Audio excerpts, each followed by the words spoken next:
Happy to have you aboard here for the Really Big Barbecue Show. Boing. We cook because we have to, and we grill because we want to. Hit me! Fine, how's it going? You have a great show. I'm a big fan. Boing. So what seems to be the problem here? This man looks like he's dead, and he's in the crackle. Charbono! It's all about the charbono, dude! Succulent fish. What? We ate 54 wieners. Now listen, Libertius, shut your face. I'm shaking like a dog shit peach seeds. We have top men working on it right now. Top men. And just like that, we are into the second hour. Welcome aboard. You've done it. Congratulations. You found the BBQ Central Show. We talk about a lot of cool barbecue and grilling type stuff here. We do it each and every Tuesday, a live show from 9 to 11. It's also being recorded at the same time. And hour 1 of this show will be released on Wednesday. Hour 2 will be released on Thursday. Also, the best moments of the BBQ Central Show in 10 minutes or less continues to be released every Friday. Thanks to John Solberg. Appreciate that. So 3 consecutive days of BBQ Central Show stuff. And over the last couple weeks, you've actually been getting 4 out of 7 days with bonus content. Michael Simon last week, and this week you got some Manila Kelso with Snake River Farms. So, man, oh man, you have been getting the BBQ Central Show content fast and furious. And it show no signs of stopping. John Dawson weighing in again with the subject line Open Pit. Remps, being from the hinterlands of Ashtabula, I too grew up eating Open Pit in the 70s, but the current version is vile. With the staining, perhaps we have now cracked the Trump mystery. I'm a man! I'm 40! Maybe. Maybe the president is a lover of Open Pit. I don't know. I can guarantee you he will not be on this show. Way too busy. I've tweeted him out many times asking him if he would like to come on and talk about barbecue and grilling. I've not gotten any answer. However, I can only assume he might be a little bit more of a difficult chase than Michael Simon, and that took me well over 2 years. So stick with the show. That's what I'm telling you. You never know who's going to fall out. You never know who's going to be coming up. For instance, I didn't know if I was going to be able to book my guest in the next segment, GrillMomma, but I did. So keep the positive outlook. You never know who's going to come on this show. Getting Michael Simon on the show in whatever form ended up being, that was, pre-recorded, but he still did it. That could stem the tide. That could turn the tide. Could have the likes of B. Flay, A. Brown, IG, and I'm not talking about Instagram. I'm talking about the woman who I would marry on the Food Network. Ina Garten. Bring it. Bring it. And she can keep Jeffrey, too. That dude's funny. As I'd mentioned, still to come on the show tonight, Melissa GrillMomma Reome. So check her out in about 12 minutes from now.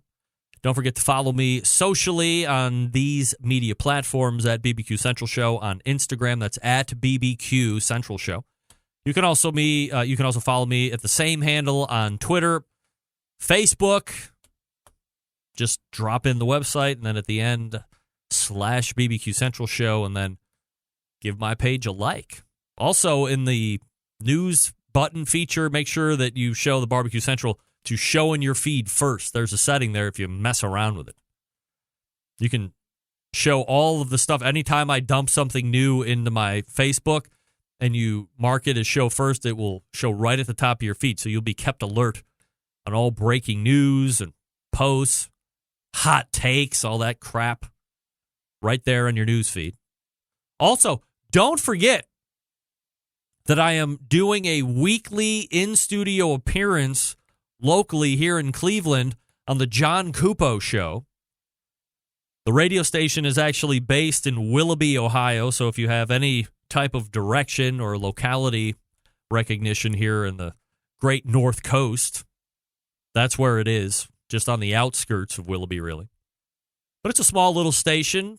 I had listened to it this morning, and I went from 90 east, I was heading westbound into town, and right before I got to where 90 and 2 split off over by Burke Lakefront Airport, it started to sketch out a little bit. So, from Willoughby to there, it's probably about a 15-minute drive. So, 20 miles-ish, I would say. But as promised, they're going to turn that, what do you call that thing? Tower? They're going to turn it up, and it should blast out towards Lorraine. I mean, that's damn near an hour from Willoughby. So there should be some reach coming. So we're just slowly building the fire on the John Cupo show right now. And it usually starts around 7:30 in the morning on a Friday, every Friday. I will be on the show this Friday. I believe all of his normal scheduled guests have backed out, but not me. I said, we said every Friday, I will be here. I'm here when I work. I will be here when I don't work. I'm happy to do it. So if you are not doing anything Friday at 07:30 Eastern, nursing a hangover, nursing your overeating hangover, or whatever it is, tune me in, wintradio.com, I think, or just search WINT Radio in Google and you'll get the address. Email from Dion Blumenrader. Greg, discovered your show on podcast about a month ago and wanted to let you know that it has changed my life. I used to be engrossed in politics and political talk shows and was slowly losing my soul as they eroded my spirit and filled me with division and hate, which is a microcosm of exactly what's going on in this country anymore, regardless of idiotic political affiliation. A friend turned me on to podcasting. I searched around and ended up finding your show. Not even sure how I really did that. Let's call it fate. Okay, let's do that.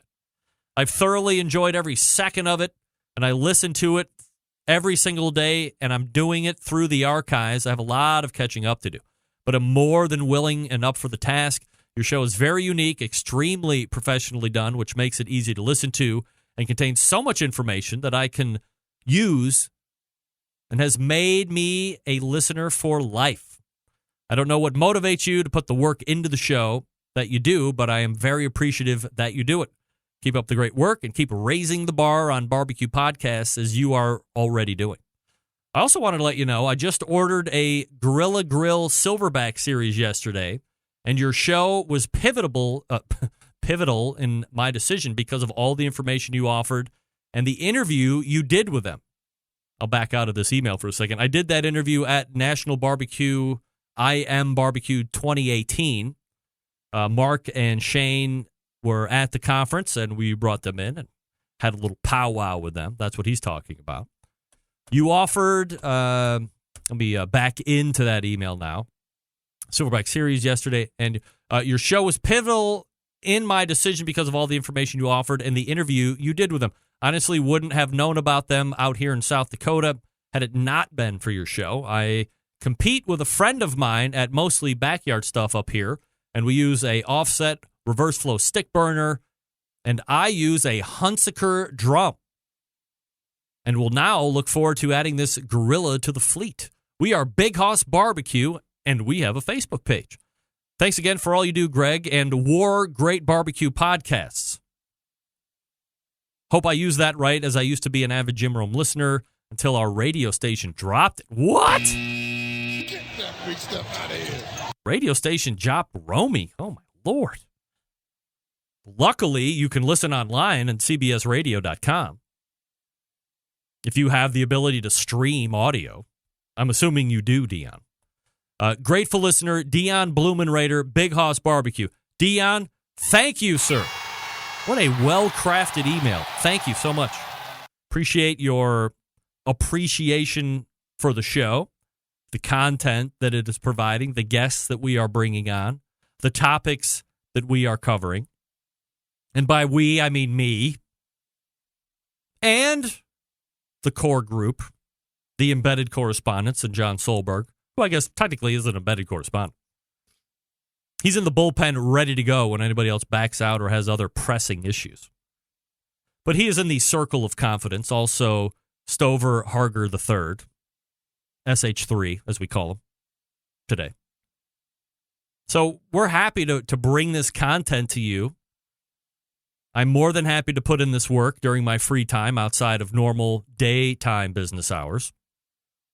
We're just trying to put together a great show that has some entertainment, has a lot of real value for you to be able to go right out in the backyard, or when the show was a little bit more onto the competition stuff, you could turn out that weekend and try and help you compete a little bit better, things of this nature. So, yeah.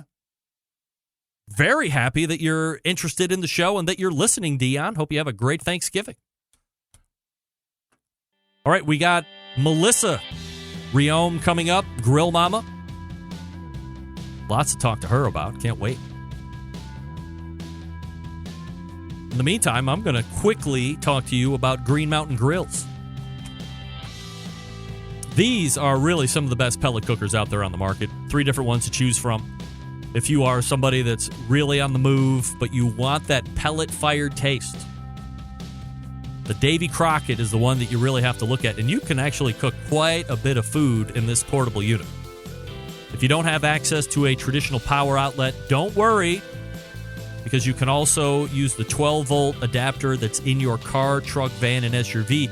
By the way, this unit will fit in the back of cars, trucks, and SUVs. So if you're really into college football and that tailgate scene, or professional football and that tailgate scene, or if your school's still in it, high school tailgate scene, you're ready to rock and roll. Now, if you want something a little bit more permanent on the back patio, or that you can pull out to the street block parties from the backyard, Daniel Boone or the Jim Bowie, something you're going to want to do. If you're on the fence, if you're really looking at the Daniel Boone, but your first thought is, do I want to spend the extra money for the Jim Bowie? I say yes.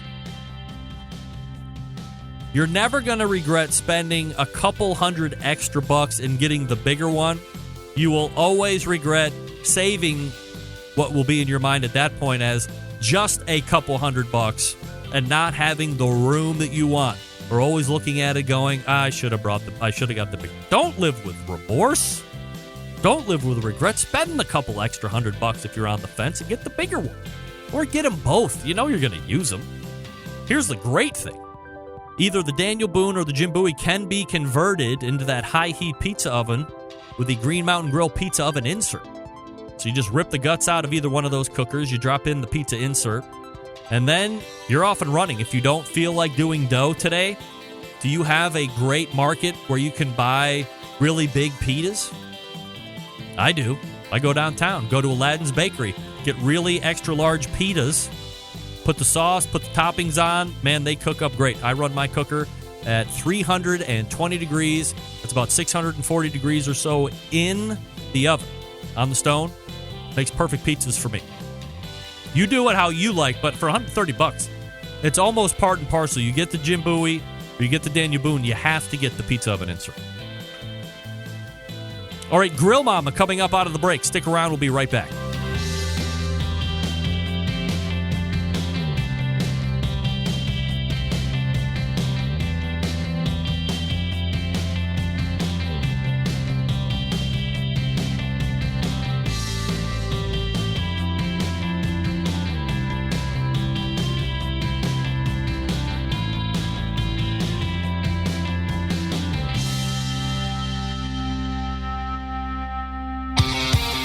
The only show giving you a monthly visit from a doctor of barbecue.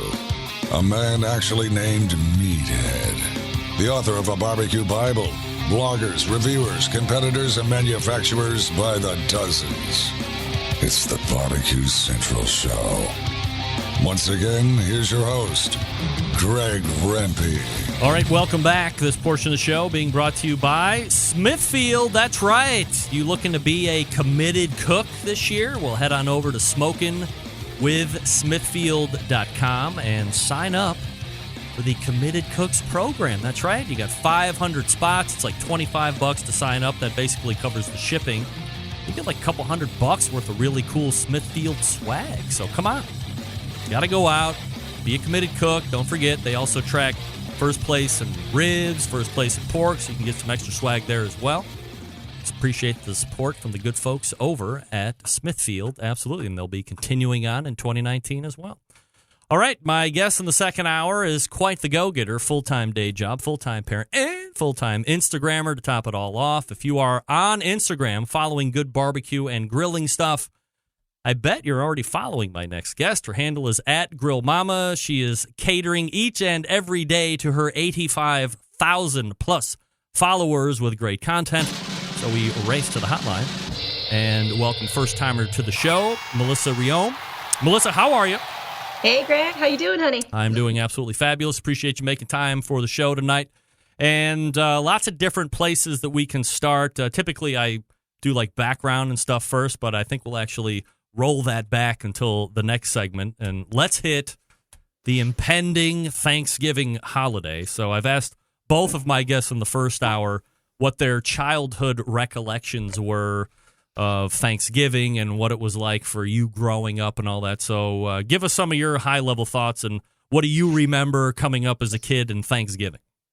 I think very much like Stephen and Adrian, for me, my best memories was going to my grandmother's house, and she was kind of like the matriarch of the family, and she sat behind, like right in front of the stove, and had a huge table that basically the entire kitchen was a table, and everybody would sit around the table, and the kids would be in the next room, and she baked her own bread, and she was one of those, you think of that wonderful grandmother that just bakes way too much food, and there was pie everywhere, and just food everywhere, enough for twice as many, 3 times as many people, and you would walk into that kitchen and see all that food, and it was just amazing, you know, and I think a lot of that's lost anymore, right? What do you attribute that to? Is it just everybody's trying to get it right now and everybody's trying to make all the money and blah, blah, blah, or what do you think?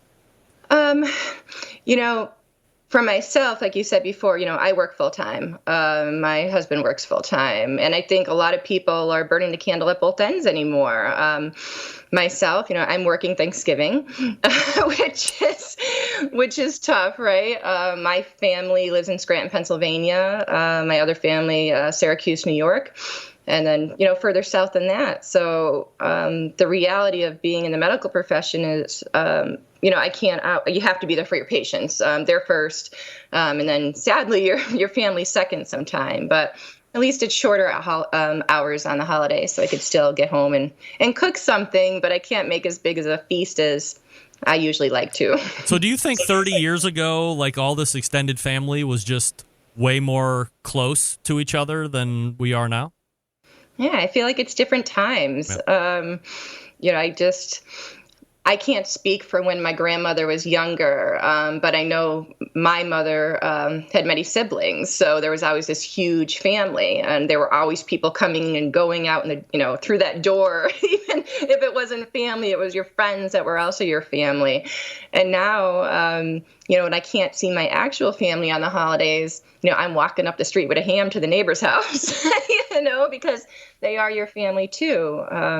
It's just a different sense of the term, just not blood relatives family, right?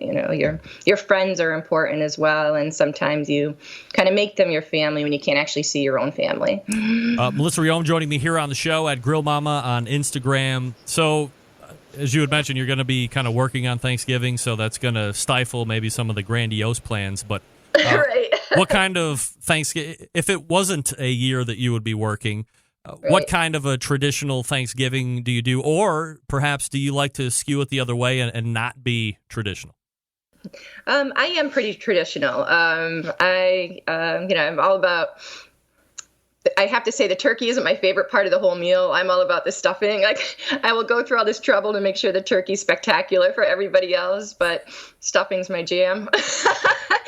Give me a hunk of cold stuffing out of the refrigerator the next morning, and I don't even need to heat it up. I'm happy. But I'll make all the, traditional sides. Of course, the mashed potatoes and corn. Hey, I have to ask you, that corn you were talking about, was that like the white corn? Yes. Yeah. Oh, that's my favorite. You can't find it that much, and like you said, there's for us it is. So I live 10 miles east directly of downtown Cleveland, and then another 20 miles directly east of me is this town called Perry, and it's nothing but farm. So there's a lot of nursery. So they grow for actually like the Lowe's and the Home Depot stuff. They grow out there. But then there's these corn farms, and right there in the middle to end of August, that 2 to 3 week time frame, the Silver King corn.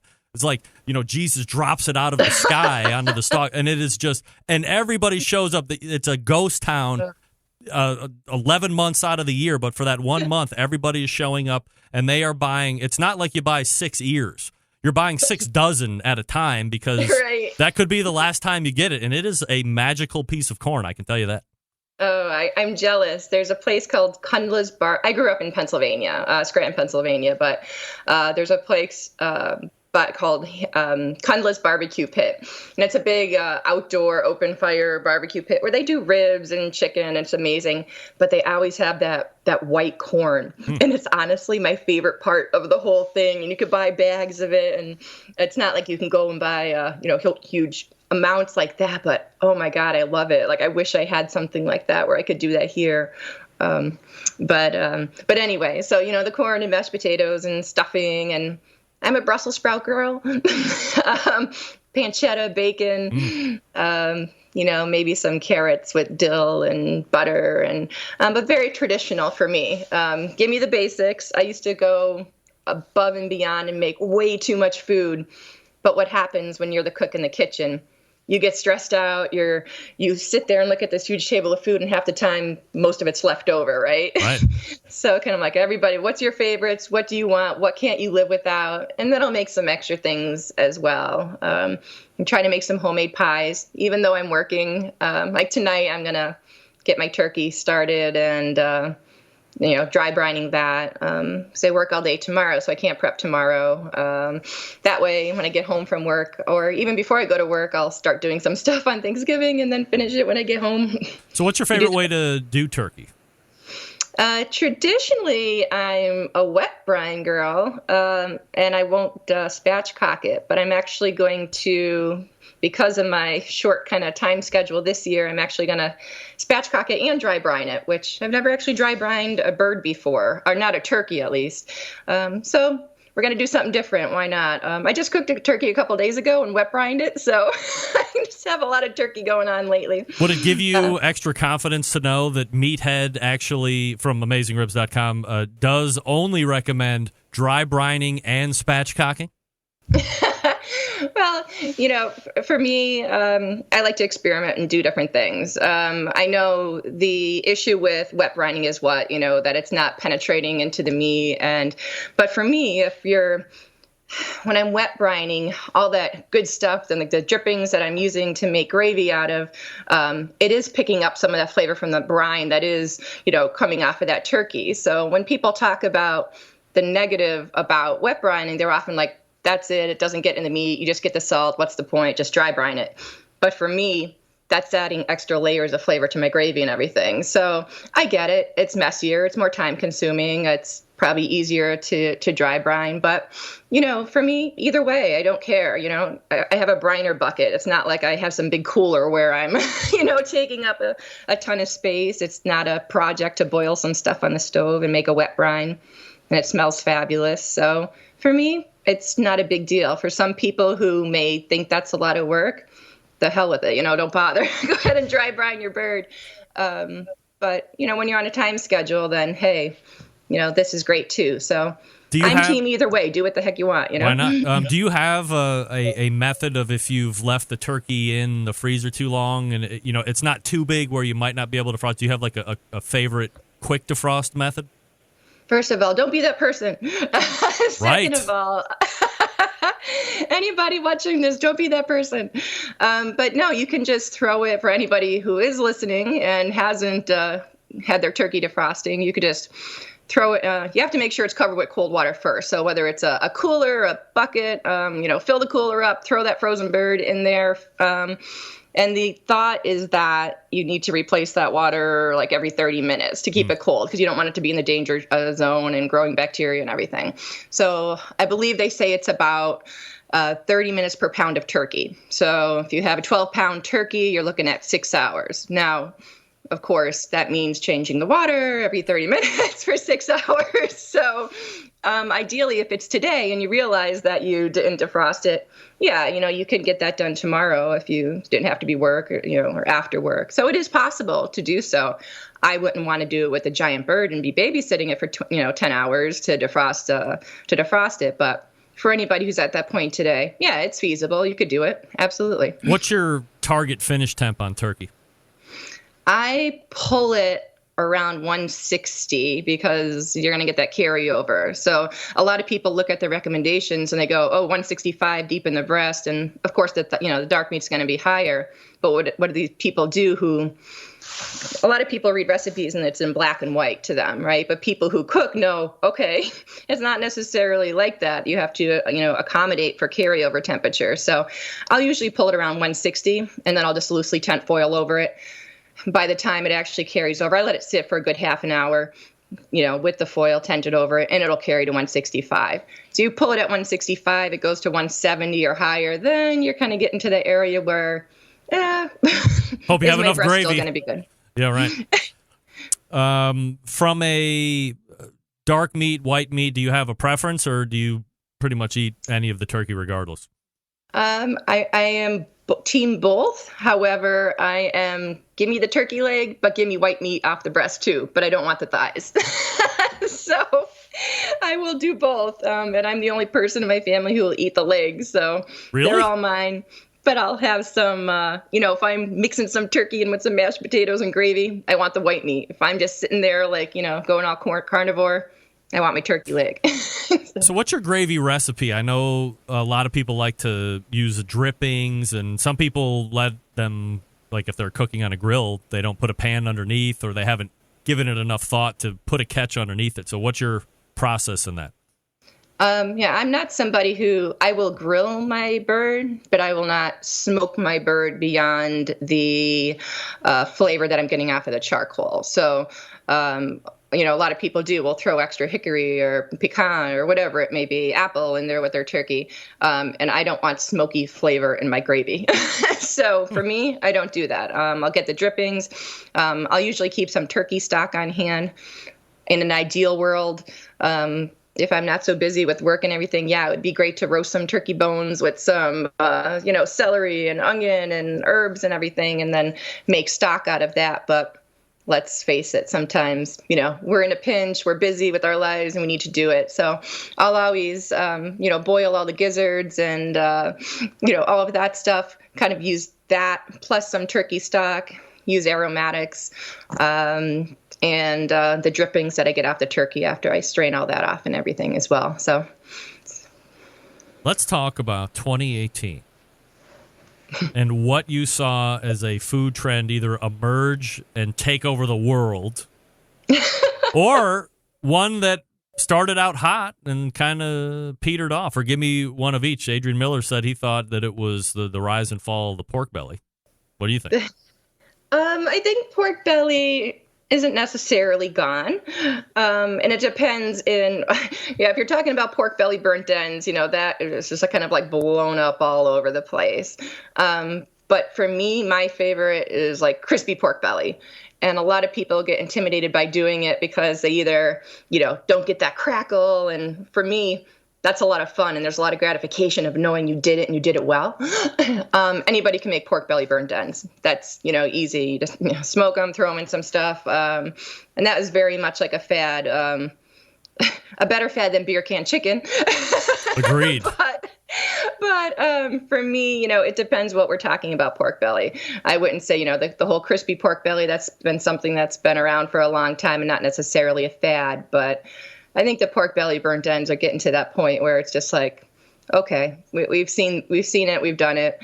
I think originally, when that was done from, bacon and making actually like curing bacon and making, burnt ends out of that, that's amazing.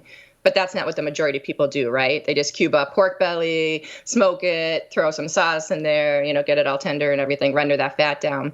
And to me, I'll eat it and I'll go, okay, but I'm not like wildly craving it and loving it. Yeah. The crispy pork belly done well, I absolutely love that. I did the pork belly burn ends, I think 3 or 4 times over the course of like late spring through the summer. And I have myself on the man in the family, and then I have 3 daughters and a wife. And I mean, it's a pretty good gauge there on what is good eating, because they'll eat it, and then you can either see the fire in the eyes, like, oh, this is something that we should be making a lot more of, like a lot more frequently, or they're like, oh, this tastes good. I'm like, oh, okay. So, and the pork belly was kind of more in the latter. And what I found was, so it looks cool. It's a pretty easy process. Tastes really good. But when you actually put it in your mouth, it's pretty rich. I mean, it's a pretty fatty piece of meat. Even when you render it down, there's still a lot of internal fat. So I thought after, 5 pieces, I mean, I was pretty much done. I wasn't going to, fit another 20 or so down my mouth. Like, I could eat 20 Atomic Buffalo turds because they're delicious, but I couldn't eat 20 pork belly burn ends, I don't think. No, I'm right there with you. I can eat a couple. And like you said, it depends on a lot of things. It depends on that specific piece of pork belly you got, how lean it was. And God forbid, if it's a really fatty piece, you could have that sitting there smoking, rendering for like so long, and still you're at that point. Now, I know like some people will, compress it down to, try to lessen that effect, but yeah, you're just going to walk away with a stomach ache after a few pieces. So it's, and then you have this big vat of them, right? Yeah. And it's not something that I want to eat the next day. I'll eat it, go, okay, that's pretty good. And then I'm done with it. Bacon, on the other hand, that I'll just keep eating. Yeah, I agree with that. Predictions for 2019. Do you see something emerging that's really going to hit at the turn of the year, or maybe something that's kind of popular now that you think might really gain steam towards the beginnings of 2019? Oh, God. That's hard. I don't know. I'm starting to see, not necessarily in the whole world of barbecue, but and I haven't given that much thought, but I'm seeing a lot of people, even within my, say, grilling barbecue friends, really getting into doing pizzas now. I know that it's on, something that's not like a fad or a trend, but usually in terms of people grilling, you don't see that as much. People occasionally do it. I think some people, depending on the grill, are a little intimidated by doing it well. And I'm seeing a lot more people kind of get into that. And I have a lot of people message me like, how do you do your pizza dough? How do you do this? How do you do that? But I think that's really cool, because so many people just go to the store, buy pizza dough, and people kind of getting that hands-on, okay, I'm doing this start to finish, doing it myself. And there's so much more gratification in saying, yes, I made that dough. I did everything. I made that sauce. I completely made that pizza. And, I get a lot of enjoyment out of that. So. Do you have a dough recipe that you can share with us quickly, or is it more I involved? use, if you Google it, it's the Antimo Caputo 00 flour. So a lot of these, 00 flours are what you'll see in a lot of like Roberta's. Like Roberta's has a good pizza dough recipe online, but the one I use, there's actually a PDF online. So that flour, that Antimo Caputo 00 flour, you can buy repackaged on Amazon, or you could buy it direct from Forno Bravo.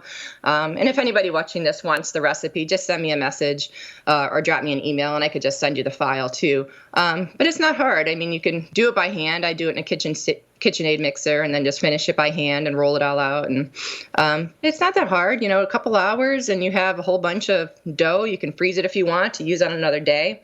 So what? You spend a couple hours of time. I think that's the biggest complaint. People say, but that takes so much time. I'm like, so what? You're sitting there on a day off watching TV, right? Get up, spend a couple of minutes to mix it, right? Then it has to sit for a couple hours and rise, whatever. Get back up, make a ball. The actual time that you're actually doing it isn't that much. You just kind of work it into everything else you're doing. And it's not hard. It's easy. And there's only a couple ingredients. It's quite literally, flour, salt, yeast, and water. That's it. So it's easy, and it doesn't cost much to do it either. So, Melissa Reome, the GrillMomma, joining me here on the show. Can I hold you over for one more segment? We'll talk a little more like Instagram stuff. Whatever you want, honey. Sure. All right, stand by. We are talking with the GrillMomma, Melissa Reome, right here on the show. We will be back with her in 1 second. I'll talk to you quickly about Big Pop Smokers. That's right, the one-stop online shop for all things barbecue. Their curated selection of only the best outdoor cooking and grilling supplies get you on the better path to better barbecue results in no time. Everything at Big Pop Smokers has been Pitmaster approved by Sterling Big Papa Ball himself. From the award-winning rubs and sauces, the American-made grills and smokers, Big Papa's has something for everybody. They also are well known for the championship rubs and seasonings, popular flavors like Sweet Money, Cattle Prod, Cash Cow, all proven winners. On the competition circuit and in the backyard, Big Papa Smokers offers 13 perfectly balanced flavors that transform ordinary meals into extraordinary. Whether you're cooking to impress the judges or grilling for family and friends, Big Papa Smokers' award-winning rubs just don't disappoint. They also own Granny's barbecue sauce. If you're looking for a new go-to barbecue sauce that will please everybody, Granny's traditional yet powerful flavors remind us why we fell in love with barbecue in the first place. Find Granny's barbecue sauce and other top-rated barbecue sauces at BigPapaSmokers.com. And aside from the premium selection of rubs and sauces, Big Papa Smokers offers the very best pellet, charcoal, and wood cookers available today. You're looking for a versatile smoker that's easy to use? Check out that Mac 2-star General Pellet Grill. Big Papa Smokers, the exclusive Mac dealer, and even offers special packages online. Not a fan of pellet smokers? All right. Take a look at the old Hickory Ace BP. It's the only charcoal smoker that Big Papa trusts on his competition trailer. And if you're a backyard enthusiast like me, looking for a durable and versatile grill that will last forever, the M Grill from Texas is just what you need. They're built like tanks. Look, it's clear that Big Papa Smokers is the place to go for all things barbecue. Every product featured on their website has been hand-selected to help you barbecue better. Boost your barbecue skills with the help of Big Papa Smokers. If you have any questions, call them 877-828-0727. That's 877-828-0727, or shop the website, BigPapaSmokers.com. That's BigPapaSmokers.com. We are back with the Grill Mama. Right after this, stick around. We'll be right back.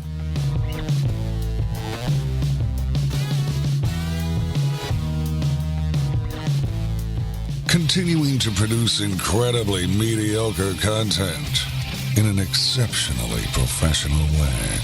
You're listening and watching the BBQ Central Show. Once again, here's your host, Greg Rempe. And this portion of the show being brought to you by Fireboard. Monitor up to 6 different temperatures simultaneously. Connect to Wi-Fi for cloud-based monitoring, or connect via Bluetooth. And if you have Alexa or the Google Assistant in your house, you're in luck, because Fireboard fully integrated with both. Find out more by visiting fireboard.com or call 816-945-2232. All right. Oh, there we go. Melissa, thanks for hanging with me through the break. Hey.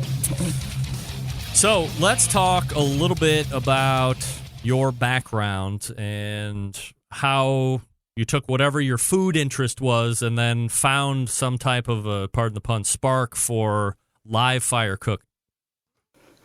I always loved to cook.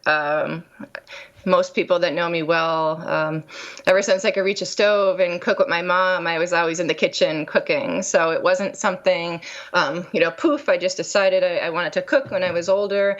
I was always there doing it. And, that was back in the day with my mom when, you were lucky you had a cookbook in the house. There wasn't the internet. I would sit there and just try to create stuff myself. We only had a gas grill growing up. I have 2 sisters and a brother. My sisters really weren't very interested in cooking and weren't very good at it either. So I would do the grilling at home. I remember one time my sister was out there and, I was probably like 12, 11 years old. And I'm like, don't touch the grill. I have to run to the store. I'll be right back. And I come back and she torched, the hair off of her face. And so I've always had this interest in cooking and grilling, but I didn't actually... Well, I should back up and say I always wanted a smoker of some sort. And, it wasn't until I actually had my own house that I'm like, all right, now I want one. One of my good friends from college, he was talking about a big green egg. And I'm just like, what is this thing? I live in upstate New York, so it's not like we have grill stores to go to. I don't know what you're talking. New York? What's that, honey? Where at in upstate New York? I live in Vestal, which is right next to Binghamton, so an hour and a half south of Syracuse. Sure, I know exactly where that is. So yeah, we didn't have much like that here. So I remember him talking about it, and I'm like, well, if you know, I'm like, I want to do that. I'm like, tell me how this works. And I'm like, this is fascinating. And I'm like, I want one. So my Big Green Egg was my first, I say, real grill, my non-gas grill way back when. And that day that I lit that Big Green Egg, I was hooked. I lit that charcoal. I think I made like ribs and chicken. That was my first cook. And from that day on, my gas grill was storage for my Big Green Egg supplies. So that just, again, it took off from there. And at that time, it was like anything and everything. I didn't use my oven. I didn't use my gas grill. Like anything I could cook, I'm like, because, let's face it, a Big Green Egg, whether it's a Kamado style grill, it is like an oven. You can do anything in it. You can do low and slow. You can do fast. And I'm like, I don't need to use my stove. And especially in upstate New York, it's kind of funny because, 6 months we basically have winters. And you're in Ohio. Yep. So I'm out there doing this year round. And it was kind of funny and entertaining for me. And I'm like, for me, it was almost like a game. What can't I do on this? And I just love the thrill of it. I love the thrill of like starting a fire and being able to do that. So it was a couple years before I added any other grills. And it was just pretty much exclusive to using my Big Green Egg. And much like some of the other people that have those style grills, it's like this passion. You get hooked on it and you're obsessed with it and you just absolutely love it. And then began my my Instagram, cooking and putting it on there as well. How long ago was that? Like, when did you know about, or when did you kind of get into social media, but then when did you realize that you wanted to kind of harness the power, or when were you seeing that there was some type of traction with whatever you were doing and saying, hey, this is something I should really start to harness? Well, I had a personal account first, and I was very naive to social media. I was one of the few that wasn't on Twitter. Yeah, I had a personal Facebook account.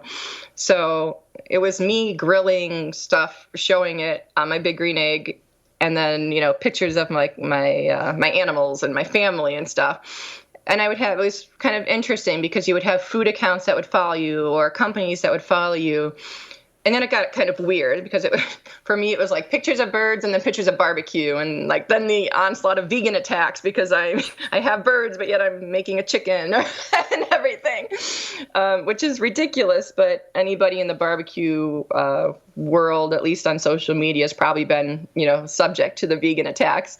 But there was one day and I'm just like, you know what? I need to separate the two.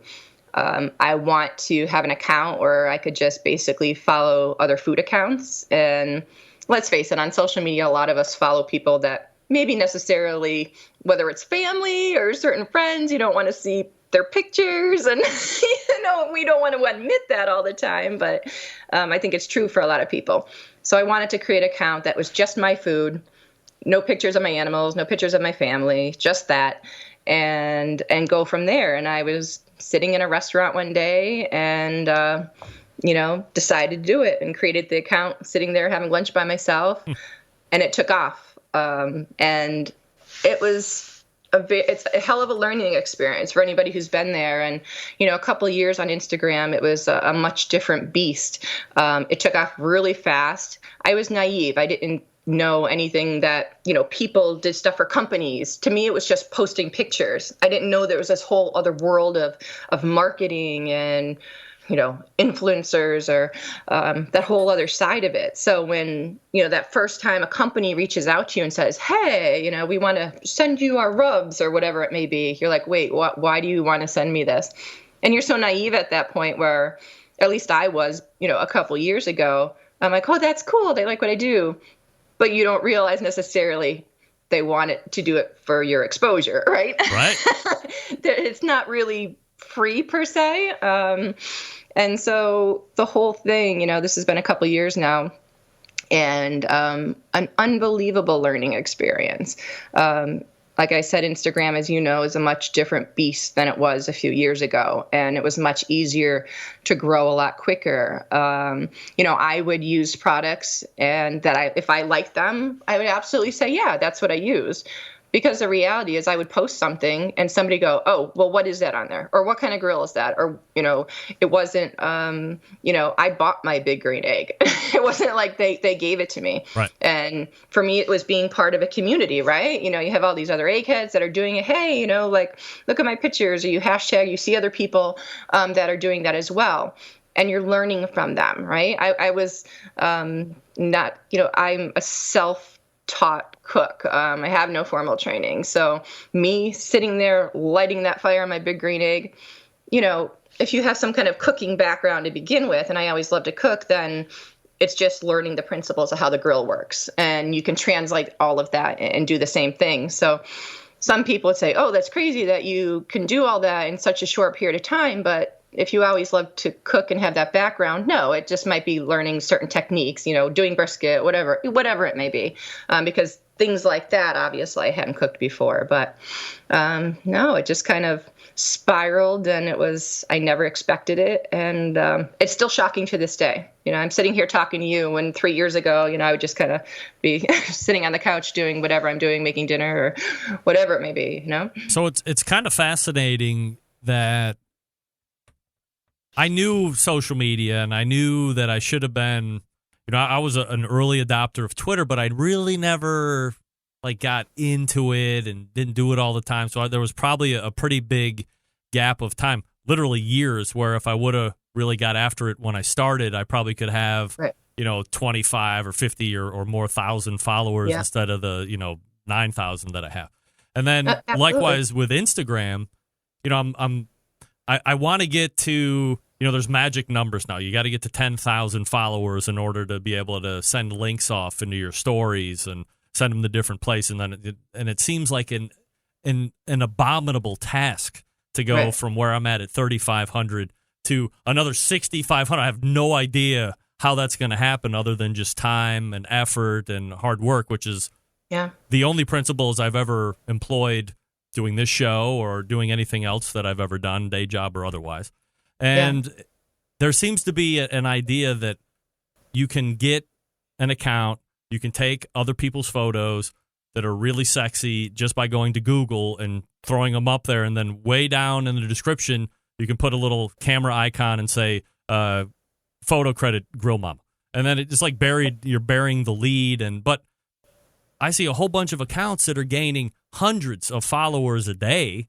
And if I get 3, I'm like, 3. And if you're not negative for the day. Yeah, right. I don't want to lose anybody. I want to stay at least, where I'm at. But and other people are pissed if they don't get 200 or 300 followers a day with whatever algorithm they're trying to use to crack the system. So from somebody who has seen it, 2 or 3 years ago when you first started to where it is at now, and how you said it's such a different monster, like what are the ethics? And I talked to Jess Pryles about this maybe a year or two ago, and I wanted to get your take on it as well. Like from an ethical standpoint, she called it the dark underbelly of social media and Instagram. So like, what are your thoughts on that? And what's the best way to build a legitimate, engaged following? So I'm gonna start by just saying how it was a couple years ago for those, especially on Instagram, that are maybe newer on the scene and don't understand exactly what has changed within Instagram. So a couple years ago, you were able to post your content, create your hashtags, and your followers anybody who followed you would see your content.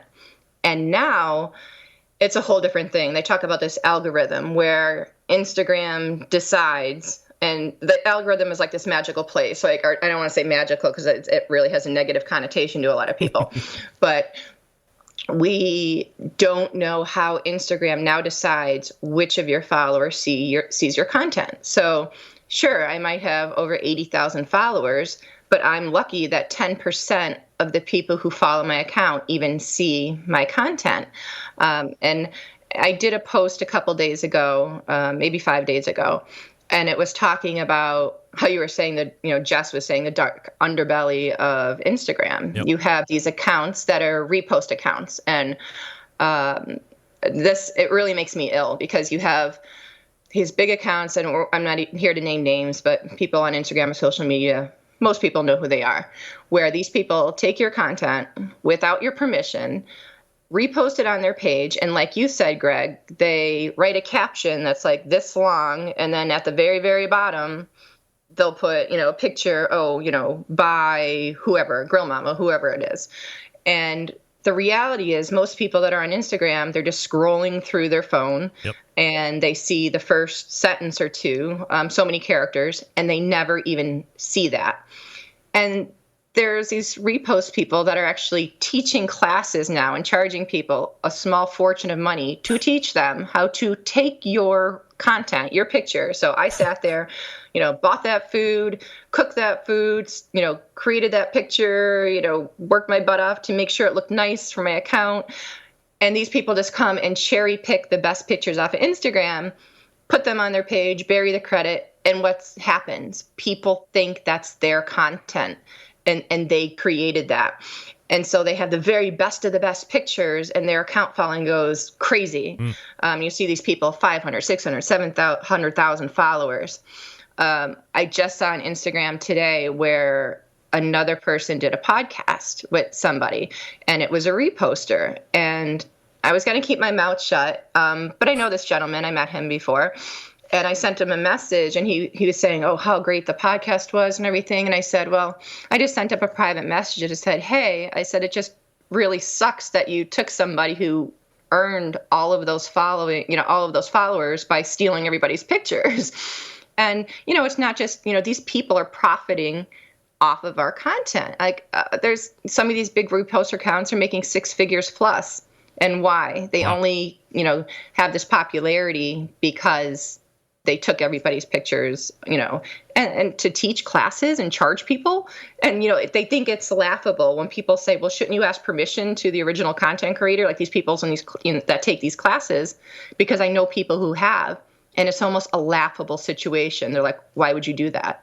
It's like, but there's copyright laws, right? But they don't care about that. And they get away with it. And then, of course, there's the other people that buy, comments or video views. And you'll see these accounts now growing 500 people a day. You, Greg, know how hard that is. I know how hard that is. I have an authentic following. Like I worked my butt off to create my content to get to where I am today. And it's such a small community of people anymore that are honest, creating the content, doing it, not buying into these third parties that inflate your following. And it's really disheartening to a lot of people, even companies taking, one of my good friends on Instagram has a company. He bought their product. They took his picture, are now actually multiple pictures, are using it for advertising, never credited him with a picture, never asked his permission, and are blatantly using his photography, his pictures off of Instagram, took them to advertise on Facebook. Wow. And they won't respond to his messages, comments, nothing at all. It's crazy. Yeah. So how you had said that, some of these accounts are making legit 6 figures. I mean, is that all they're in it for then? I mean, is it just a straight up cash grab and that's it? And whenever it runs out, they run out. But while the iron's hot, we're going to strike it? Absolutely. Because what a lot of people don't realize is that these people, obviously companies, the more followers that somebody has, the more a company is going to pay them for sponsored content. And a lot of these these reposters, that's the only time they'll actually cook something or post something that they took a picture of. And it's because somebody's paying them like $1,000 and multiple thousands of dollars to produce that content, sponsored content on their page. And it's laughable almost sometimes because some of the bigger accounts, you'll see them finally cook something or do an Instagram live or whatever it may be. And it's laughable, and there's like a big joke, like when reposters actually cook. And that's not to say that all of them can't cook, because there's people that can, but it's like, why instead of just having an account where it's just their food, which they can absolutely do if they can cook and they can grill, they're in it for the money if they're just blatantly trying to grow followers by taking everybody's content. There's reposters that will stop reposting after they get a couple 100,000 followers because they know at that point they have a yard full of grills because they've already solicited a bunch of grill companies, and it's like a junkyard out there, because they know they're at that amount of followers where they can make a lot of money off of it. But when approached and questioned and said, well, why don't you just, if you're really in this to be like a morally good person and create with just your content, why don't you start over? And they'll go, no way. Why would I do that? Because they know they're not going to get money. They know they're not going to get stuff. And they know, and you know, and I know how hard it is to grow followers these days. The people who are doing it honestly, and even these accounts that are honest, that have a couple 100,000 followers, that have amazing content. There's one account on Instagram, Jules Food. She, wonderful, wonderful person, gorgeous pictures, stunning photography. Her stuff gets stolen. I can't even tell you how much. And reposted all the time. Like myself, I have so many of those people blocked where they just can't take my pictures, or I report them. And a lot of people are like, oh, I don't want to upset people. I'm like, they're stealing your stuff, by the way. You're stealing your stuff. Because like, what the hell do you care, right? For me, I'm finally at that point where I'm like, no, that's it. I'm done being Mr. Nice Guy. And some people will message them and be like, oh, you didn't ask permission. I'm like, they know what they're doing. They're blatantly just taking it and they don't care. The problem is on Instagram, you report something, they're already getting that value out of your content. So by the time Instagram takes that picture down, they've already, gained followers off your picture, your content views. And so many people that comment under these reposters' pictures will think that it's the reposter's cook. And they'll ask questions like, oh, what a great job, or how did you do this or that? And I'd sit there, watch that. And, a year and a half ago, I used to like pop into the comments and go, actually, this is mine, and this is how I did it. And then I got to the point, I'm like, the hell with this, I'm just block all of you. And, if people want to see my content, they can come to my page. And it's frustrating, right? So many people we're happy to be positive. Actually, after I did that article on Instagram the other day, I lost like 50 followers. Wow. And it's interesting. And people say like, do you regret that? I'm like, absolutely not. Yeah, you're weeding out the filth.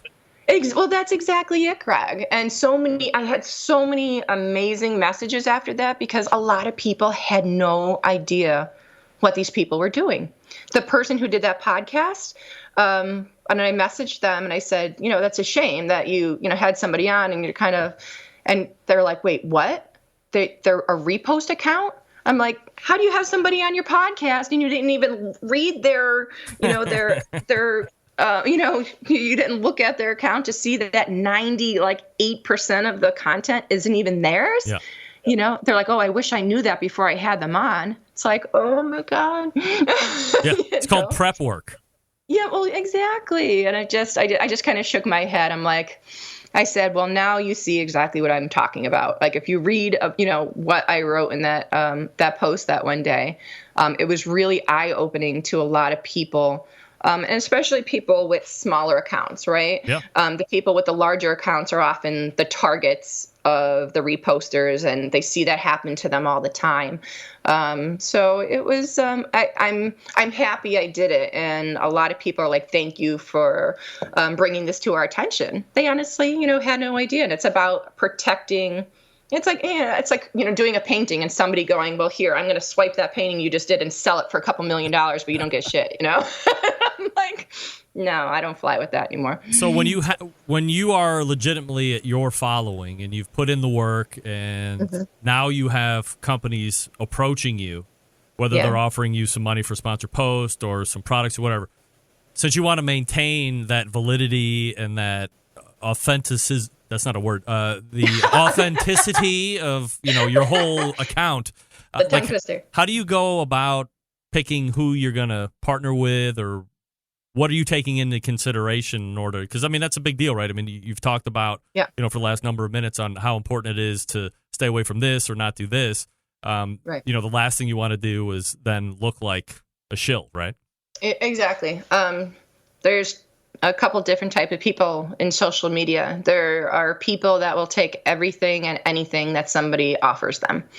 And then there's the people that will only promote something they truly believe in. And when I get approached by a company, whether it's like a product or something, I'm like, I have to try it out first. And I had a company that refused to work with me because they want me to promote their product without ever using it. And I'm like, absolutely not. I'm like, I get comments and emails and direct messages of people asking me my opinion on whether, this versus that, whatever, what I truly thought about something. And I'm going to put something on my page that I've never even touched or used, or, if it's a grill turned on, I'm like, absolutely not. The same, if it's a rub, whatever it might be, whatever kind of product, whether it's, food wise or, electronics, like grills, sous vide machines, whatever the heck it may be. I'm like, until I, if I don't like it, no, here, I'll send it back to you. I don't care. But I refuse to promote something I don't believe in. And there are so many people that you look at their accounts and that's all it is. And it's one thing to, grills I've bought. I absolutely, I will put, like I said, with my big green egg, I've always put, yes, it's a big green egg, hashtag and everything, even though I bought that myself, and I have always done that. And there's a lot of people that do sponsored content. And there's very strict rules, right? You have to, put that it's sponsored or put that it's an ad or whatever it may be. And a lot of people don't do that. And they try to kind of shelter how much of their content really is paid content. There's a lot of people that are good about it, but I think Instagram these days is getting to be, it looks more like a big ad for a lot of people. Sure. And I think a lot of the fun is gone out of it. I'm starting to get to the point where I'm reevaluating where I might be going in 2019 because, I look at so many accounts and that's all it is promoting this or that, like ad nauseum. And, there's more to life than just that. I think if you took social media away from some of these people, it would be like their whole life just crashed down, right? For sure. They wouldn't know what to do with themselves. No doubt. But I need to, I haven't done a lot of work on my website. I really want to start getting recipes up there. I just started it last October, so there's not a ton of content on it. But it's something I really want to, look to, at least going forward to 2019, doing more of. And I think people want that too. All right, so I've done it with the other two guests. You want to do a lightning round? Sure. All right. Let's cue the great music here. The wonderful Milt Buckner, as we just talked about stealing. I'm stealing his music, but that's all right. If the family wants me to pay some royalty, I'm happy to do it. The music is great. All right, here we go. I'm going to give you some choices, and you just shout out which one you would prefer. Okay. And we will start with the Standby, Bobby Flay, or Alton Brown. Alton Brown. Lump or briquette? Lump all the way. Reverse sear or normal sear? That depends. No, reverse sear or normal sear? Big beef, reverse sear. Yes or no? Searing seals in the juices. No. Let it rest or let's eat? Let it rest. Spatchcock or beer can chicken? No beer can chicken. Open pit or Sweet Baby Ray's? Sweet Baby Ray's diluted down with some vinegar. Okay, I like that. Sazerac or Old Fashioned? Old Fashioned. 25-year-old Pappy Van Winkle, life-changing or bank-changing? Am I going to get shot if I say bank changing? No, that's what I say. Bank changing, of course. Brisket or beef ribs? Ooh. We talking about beef short ribs, like dino bones? Yes. Brisket. Ribeye or the field? Ribeye. Gas or charcoal? Charcoal. Big Mac or Whopper? Whopper. Burgers or hot dogs? Burgers. Ketchup or mustard? Ketchup. Tea or coffee? Tea. Love the smell of coffee, though. Money or free time? Any more? Free time. Shaving or waxing? Waxing. Podcasts or radio? Podcasts. Family Guy or South Park? That's a hard one. Love them both, but I'm going to go Family Guy. All right. I like it. I like Family Guy, too. That's my favorite. Although I do love a good South Park. In any event, you can currently still follow her on Instagram at GrillMomma. In real life, she is Melissa Reome. Melissa, really appreciate the time this evening talking about everything from social media to the Thanksgiving stuff, cooking in general, and hope to do it again soon. Thanks so much. Thank you so much, Greg. Have a great night, honey. You too. There she is. Melissa Reome talking about all things social media and... Hold on, all there we guests go. appear via the Traeger Grills hotline. That's some good talk right there, man. I mean, I don't think we talk nearly as much as we should about what's right in social media, what's wrong in social media. We did it, as I had mentioned, with Jess Pryles probably well over a year ago. Always good to get that conversation refreshed, because if you're looking to get into it, the people doing it the right way can find the people that are not doing it the right way very easily. So that was some great info. Loved it. Great insight. 85,000 followers, homemade, by the way. Again, I'm at 3,500, and I'm like, am I ever going to crack 4? Hey, the barbecue guru has believed one thing and one thing only. Cooking should be easy. You know why? Because it can be. Especially with a Monolith Barbecue Guru Edition grill. The Monolith is the world's first temperature-controlled smoker with a built-in power draft fan. This means smarter control, greater freedom with automatic temperature control. In fact, Steven Reichlin said he was hanging out with Bob Trudnak, was it yesterday? They were cooking on Monoliths and the new CyberQ. Easily choose your cooking time and temperature. Let the Monolith do the work of a sous chef or barbecue pitmaster. With minimal effort, you now have oven-like precision at the grill. It can serve the tastiest, juiciest meals each and every time. By the way, if you get a Monolith with the built-in fan, and you already have a Guru controller, great news! You do not. Hello, you do not. Andrew, jeez. You are not. Man, oh man, trouble. You don't have to buy a brand new controller in order to get that Monolith to work right. Just hook the temperature controller that you have to the fan that's built into the Monolith, and away you go.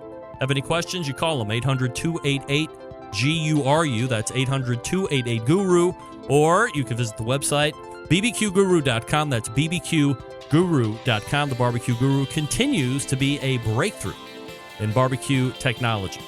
We're back to wrap the show right after this. Stick around. We'll be right back.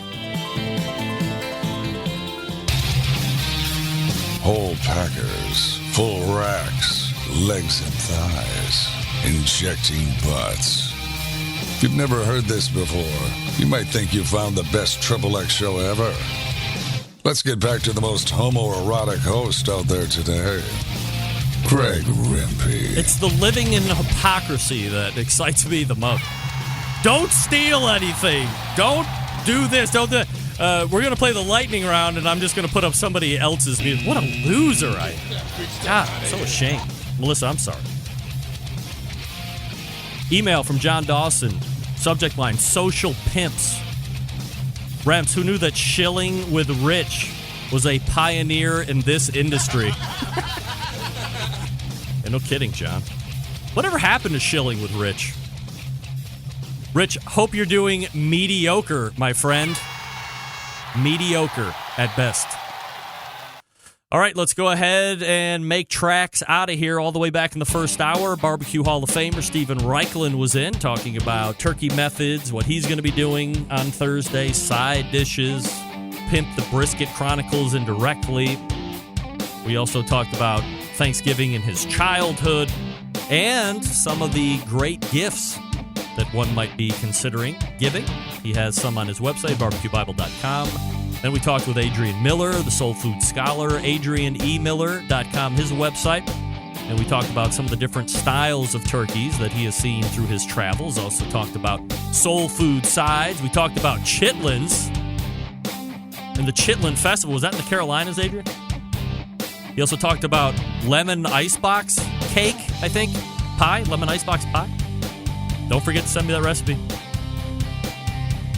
new book, Black Smoke, is being worked on right now. Then we closed out the show with Melissa Reome at GrillMomma. 85,000 followers plus on Instagram, talking about what she recalls from Thanksgiving, what she's going to be doing this Thanksgiving, which is working, and then trying to pound it out after the fact. And then we got deep into social media, especially Instagram, and what it looked like 2-3 years ago and where it's at present day. So if you missed anything, go back and get the replays on podcast. First hour coming up tomorrow.